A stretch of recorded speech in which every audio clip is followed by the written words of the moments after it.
शेतकरी मित्र नमस्ते.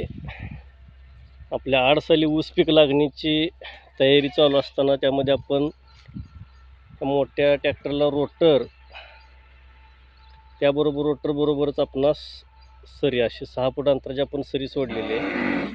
आता या ठिकाणी जे बेडवर आपणास थोडासा भाग वर गेलेला दिसतो. या भागामध्ये आपण आता काय करणार आहोत, येत्या आठवड्याभरामध्ये ड्रिपची पाईप वर सेंटरवर ठेवणार आहोत. सेंटरवर पाईप ठेवून त्या पाईपाच्या साईडला देलच्या किंवा तागाची बी आपण विस्कटून देणार आणि हे जे चढ झालेला भाग आहे हा दोन्हीकडला भाग सफाई करून बेडची पूर्ण लेवल करून घेणार.